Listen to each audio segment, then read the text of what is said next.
Bonjour les amis, c'est Jeannot, j'espère que vous allez bien. Aujourd'hui on se retrouve dans une toute nouvelle vidéo, voilà, donc comme vous l'avez vu dans le titre, on va faire la boîte de vitesse, voilà, donc la petite boîte de vitesse ici, voilà, donc la 4 rapports, donc ici j'ai exactement la même, mais en 5 rapports, voilà. Et donc dans cette vidéo, donc je vais la remonter, essayer de vous expliquer grossièrement comment elle fonctionne. Parce que quand même celle-là c'est assez simple, même si je suis pas vraiment un pro de la boîte de vitesse, mais il y a quand même des choses que je peux vous expliquer. Je tenais vraiment à vous remercier avec tous vos retours, voilà, les retours sur les dernières vidéos, ça m'a fait vraiment plaisir. J'ai vu tous les commentaires, j'ai tout répondu, vous étiez tous super sympas et tout. J'ai eu plein de messages en disant c'est quand la nouvelle vidéo machin, donc moi ça me fait énormément plaisir, voilà. Et je tenais à répondre aussi à une question que j'ai répondu en commentaire, mais je vais le dire, comme ça tout le monde le sait. Est-ce que je vais faire une vidéo test de la vitesse max de mon tracteur tondeuse? C'est prévu, voilà, c'est prévu, mais pas tout de suite. Parce que déjà il y a le confinement, et puis mon tracteur il fait un bordel monstre, alors je vais me faire remarquer mais direct. Et donc je ferai ça quand on sera sorti. Et surtout, le principal problème, c'est que la courroie qui est sous le tracteur là actuellement, elle est vieille déjà, et aussi elle est un poil trop longue, et du coup donc on peut rouler à 20-25, mais dès qu'on veut vraiment prendre de la vitesse et accélérer, elle patine et on peut pas aller à fond. Donc c'est pour ça que ça sert à rien de faire un épisode si je peux pas aller à fond. Donc il faudra que je recommande une courroie. Et aussi, voilà, j'ai créé un Instagram pour la chaîne Jeannot, ça sera peut-être marqué par là, et le lien dans la description aussi. Donc si vous voulez voir, c'est un Instagram spécial la chaîne Jeannot. Il y aura des photos du tracteur et peut-être des trucs en avance sur les vidéos qui seront tournées. Et donc vous aurez une idée de la vidéo qui sortira après, donc en story ou même en photo. Donc voilà, si vous voulez aller voir, c'est marqué là et c'est un lien dans la description. Voilà. Donc les amis, je vais vous expliquer pourquoi j'ai ouvert cette boîte de vitesse, sachant que je l'ai déjà ouverte une fois pour vérifier tout ce qui était mignonnerie, tout ça.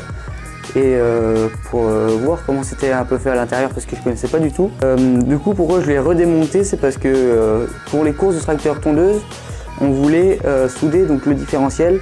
Donc le différentiel, pour ceux qui savent pas, voilà, donc sur la boîte qui est montée, c'est ce qui permet déjà d'avancer, voilà, c'est ce qui entraîne les roues là et là de chaque côté là. Et c'est ce qui permet aussi de tourner facilement. C'est-à-dire que là, donc émettons, là la boîte elle est dans ce sens-là. Là et dans ce sens là, et là c'est la roue droite, et là c'est la roue gauche. Si vous tournez à gauche, la roue droite va faire beaucoup plus de route, va tourner plus vite que la roue gauche. C'est un peu compliqué à dire, à expliquer. Donc en fait, c'est-à-dire que pendant qu'on roule, si on tourne, il y a une roue qui va tourner plus vite que l'autre grâce à la pignonnerie. Et nous, ce qu'on voulait faire, c'était souder cette pignonnerie là pour tout bloquer, voilà. Et faire que les deux roues roulent tout le temps ensemble, comme un quad en fait. Sauf que le problème de ça, c'est qu'en fait la ferraille là qui est là, c'est un alliage en fait assez spécial. Et quand on soude, elle a vite tendance à s'abîmer et même à casser en fait. Et donc aussi pourquoi on voulait souder ça, c'était déjà parce que quand on part en deux roues, du coup il y a juste une roue, la roue qui est en l'air va tourner très très vite. Et l'autre ne va plus avancer du coup parce qu'il y a ce système de pignonnerie, voilà, comme ça. Et du coup, on voulait souder parce que si la roue est en l'air et qu'elle retombe, ça va faire un gros choc au niveau du pignon là. Et le problème c'est que ça casse après. Le risque c'est que les pignons cassent. Mais aussi, ça permet aussi de gagner un gain de traction. Là c'est le système, et si je tiens les deux en même temps, donc là je peux pas, mais si je tiens les deux en même temps, là c'est ça qui tourne, comme ça, voilà. Et là c'est entraîné. C'est pas facile à entraîner là parce que c'est un peu hors de la boîte, mais voilà. Donc c'est un peu le système du différentiel, voilà. Je sais pas si vous avez compris. Si vous n'avez pas trop compris, allez voir des explications sur YouTube, il y en a plein qui expliquent mieux avec des schémas et tout. Mais en gros, c'est ce qui permet vraiment de bien tourner. Si ça c'est bloqué, aussi, sur la terre ça va, c'est pas en drift. Le tracteur driftera tout seul, c'est pas le problème. Mais moi si je fais des essais sur des chemins goudronnés, là ça va prendre cher mais direct. Parce que déjà ça va être très très galère à tourner. ça va forcer de partout et ça risque encore de casser aussi. J'ai été faire des essais donc dans des chemins très boueux qui grimpent un peu avec un différentiel normal, voilà, comme ça, ouvert, qui peut tourner, voilà. Donc si je tourne d'un côté comme ça aussi, ça tourne de l'autre, voilà, ça tourne à l'inversé. Donc j'ai été faire des essais et finalement le tracteur que j'ai avec les pneus qu'il a ne patine vraiment pas. Patine vraiment pas. Il patine mais vraiment il tracte quand même. Donc là ça sera pas le problème, il faudra juste éviter de faire des deux roues pour éviter de casser justement la pignonnerie. Et donc là si vous voulez en savoir un peu plus, les pignons ça s'appelle les planétaires et les satellites. Donc là par contre je sais vraiment pas lesquels sont les planétaires et lesquels sont les satellites. Je sais que mettons les deux là ce sont les planétaires et puis les deux là ce sont les satellites et inversement, je sais pas du tout. C'est pour ça que à la base on avait démonté les boîtes pour faire ça, mais on s'est rendu compte que finalement ça tient pas mieux et que c'est plus galère déjà à tourner et qu'en plus il y a des risques de casser parce que ça abîme la ferraille, tout ça. Donc finalement on a tout vérifié quand même et on remonte dans cette vidéo. Donc j'ai pris cette boîte là aussi, donc comme c'est quasiment les mêmes, c'est juste que là il y a 5 rapports et là il y en a 4. Là on peut voir là il y en a 4, je vous montrerai à la fin. Et donc ça va me servir de modèle parce que c'est le même emplacement. Voilà, donc là on voit que c'est les mêmes encoches là que ici et là. Voilà. Donc ça va me servir vraiment de modèle, même si c'est moi qui l'ai démonté, on sait jamais. Si vraiment j'ai un peu de mal, je peux quand même regarder pour me guider, tout ça. Donc les amis, je vous mets un petit accéléré, voilà, j'espère que vous avez compris l'explication vraiment très bref parce que c'était vraiment compliqué. Donc j'espère que vous avez compris. Je vais mettre le petit accéléré quand je remonte, puis après je vais vous montrer la boîte finie. Allez, à tout de suite.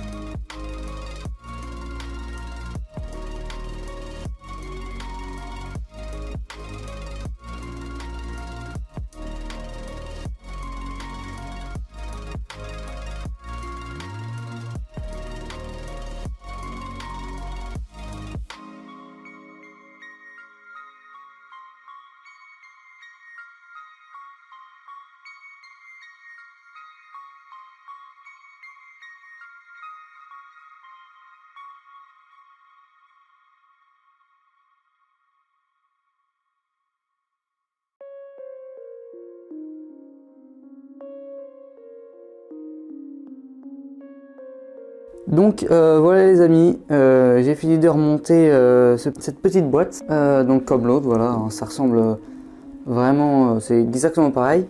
Donc là comme je vous disais, il n'y a que 4 rapports, on peut compter 4 pignons, 1, 2, 3, 4.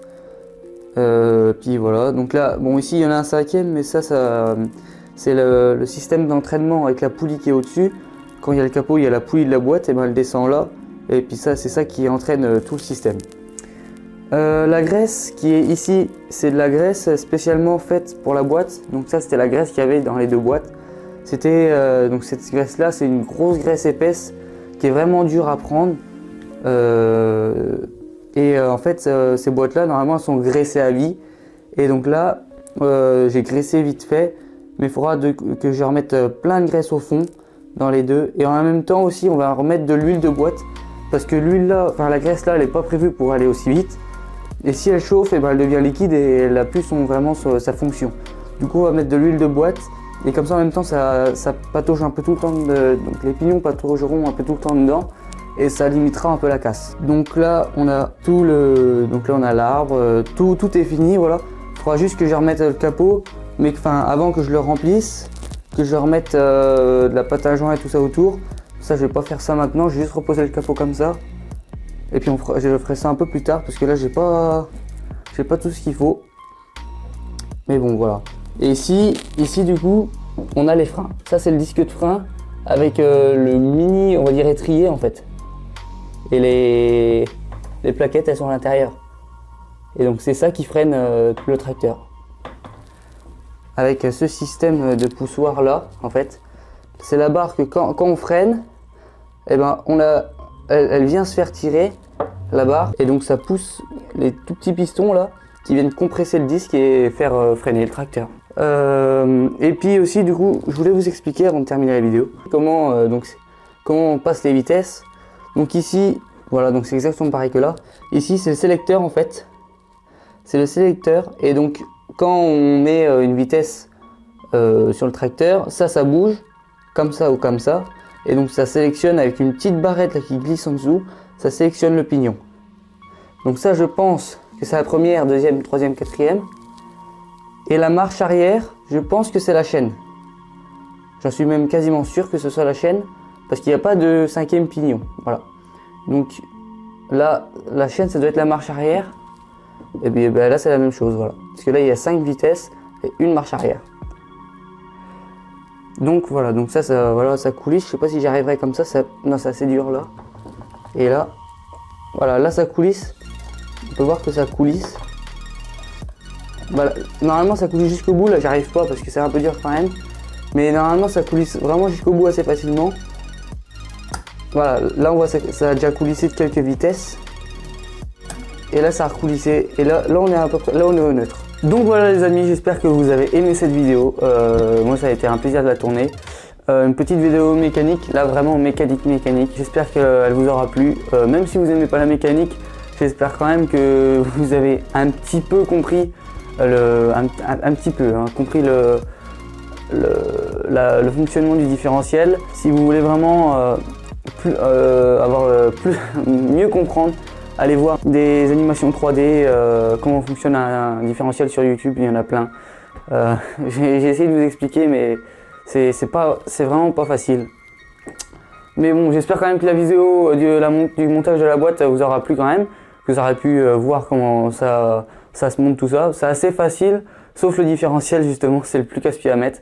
Aussi, du coup, allez checker l'Instagram que je vous ai mis dans la description et puis je vous ai noté là au début de vidéo si vous voulez avoir du coup des nouvelles et tout ça et savoir en avance ce qu'il va y avoir. Et aussi dernière chose, j'ai plus trop d'idées de vidéos là pour l'instant parce que je peux pas les tourner là parce que justement on est en confinement et puis là j'en ai pas trop d'idées. Du coup si vous voulez que je fasse une vidéo possible là, mettez-le dans les commentaires. Voilà, une vidéo que vous voulez que je fasse, mettez-le moi dans les commentaires et puis si je peux le faire, oui j'essaierai de la faire. Mettez-moi ça dans les commentaires si vous voulez voir une certaine vidéo, si vous voulez que je fasse une certaine vidéo. Puis nous on se retrouve donc dans la prochaine vidéo, je sais pas trop quand. Allez, ciao!